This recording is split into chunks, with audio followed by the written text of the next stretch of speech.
ശാന്തനാണ് ദിനു. ആരോടും അധികം സംസാരിക്കാത്ത, എപ്പോഴും നിഗൂഢത തോന്നിക്കുന്ന മുഖഭാവം. എപ്പോഴും നല്ലതേ ചെയ്യൂ. താങ്കളുടെ കുട്ടിയാന്ന് അറിഞ്ഞില്ല, എന്താ ചെയ്യാ? ഇപ്പോഴത്തെ കുട്ടികൾ ഒരു രക്ഷയില്ല, ഇൻസ്പെക്ടർ അപ്പൂപ്പനോട് പറഞ്ഞൂത്രേ. ദിനുവിനോടൊപ്പം കുട്ടേട്ടൻ വന്നു കയറിയപ്പോഴേ അമ്മ നിന്നിടത്ത് നിന്ന് ചലിച്ചുള്ളൂ. എന്താണ് ദിനു? ദിനു തിരിഞ്ഞു നിന്നു. ചെമ്മന്ന ഞരമ്പുകൾ, പിടയ്ക്കുന്ന കണ്ണുകൾ. ആ രോഷം അവനെ തന്നെ ചാമ്പലാക്കുമെന്ന് തോന്നി. ദിനുവിൻ്റെ മുഖം ഉയർന്നു. എപ്പോഴും ഭംഗിയായി ചീകിവെക്കാറുള്ള ചുരുണ്ട വളർന്ന മുടി ആകെ അലങ്കോലപ്പെട്ട് കിടന്നിരുന്നു. വെളുത്ത മുഖം ചെമ്മന്ന് തടിച്ചിരുന്നു. നെറ്റിയിൽ ഒന്ന് രണ്ടിടത്ത് ചോര, അത് കട്ട പിടിച്ചിരുന്നു.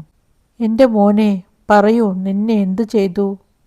അമ്മയുടെ സ്പർശനമേറ്റ് ദിനു വേദന കൊണ്ടെന്ന പോലെ പുളഞ്ഞു.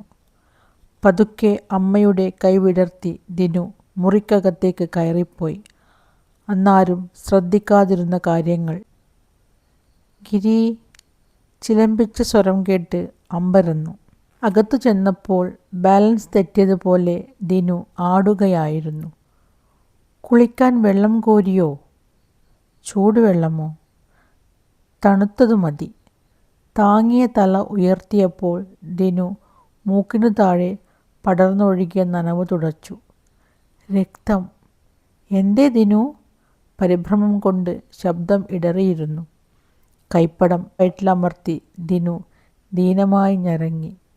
ഈശ്വരാ, ദിനുവിന് എന്തുപറ്റി? വീണ്ടും ഞരക്കം. കുട്ടേട്ടനോട് പറയാം, മരുന്ന് വല്ലതും?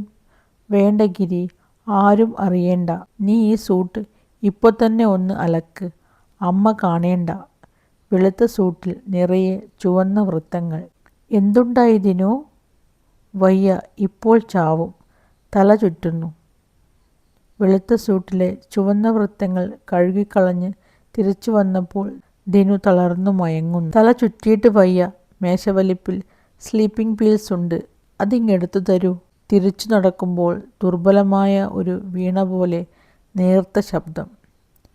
ഇത് ഒരു പൊട്ടിയ ഫോട്ടോയുടെ ഗ്ലാസ് കൊണ്ടതാണ്. പിന്നെ വീണ്ടും നിശബ്ദത. അല്പസമയം കഴിഞ്ഞ് ദിനു വീണ്ടും വിളിച്ചു, ഗിരി. ദിനു എന്തിനോ ശ്രമിക്കുകയായിരുന്നു. അവൾ അടുത്തു ചെന്നു.